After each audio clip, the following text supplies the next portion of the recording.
Glamour, আলো ঝলমলে পর্দা আর কোটি ভক্তের ভালোবাসা। স্টারডমের এই দুনিয়া বাইরে থেকে যতটা স্বপ্নময়, ভেতরে তা অনেক সময় ততটাই চাপের। সম্প্রতি সেই অদেখা দিকটাই খুলে বললেন দক্ষিণী তারকা সামান্থা রুথ প্রাভু।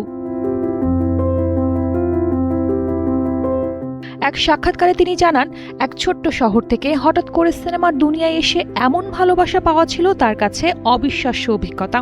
দর্শকদের উচ্ছ্বাস, নাম ধরে চিৎকার, সব মিলিয়ে তিনি নিজেই যেন স্টারডমের নেশায় ডুবে গিয়েছিলেন। সামান্থা বলেন, টানা হিট সিনেমার পর তিনি নিজেই বিশ্বাস করতে শুরু করেন যে তাকে সবসময় সেই সাফল্যের মান বজায় রাখতে হবে। ধীরে ধীরে কাজই হয়ে ওঠে এক ধরনের গেম, যেখানে থামার কোনো জায়গা নেই। এই অবস্থায় তিনি স্বীকার করেন, অভিনেতা হিসেবে এক ধরনের অহংকার বোধও তৈরি হয়েছিল।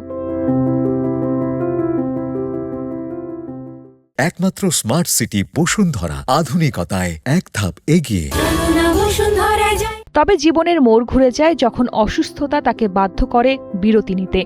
2022 সালে মায়োসাইটিস নামের রোগ ধরা পড়ার পর তিনি দীর্ঘ সময় কাজ থেকে দূরে ছিলেন। এই সময়টাই তাকে নতুন করে ভাবতে শিখিয়েছে জীবন ও ক্যারিয়ার নিয়ে।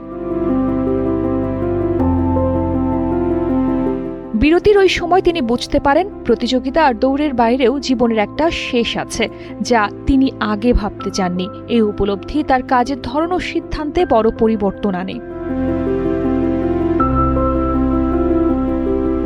স্টারডমের নেশা, বাস্তবতার আঘাত আর নতুন করে ফিরে আসার গল্প, সবকিছু মিলিয়ে সামান্থার এই অধ্যায় এখন তার ভক্তদের কাছে আরও বেশি মানবিক ও অনুপ্রেরণাদায়ক হয়ে উঠেছে। শার্লিন সুমি, কালের কণ্ঠ।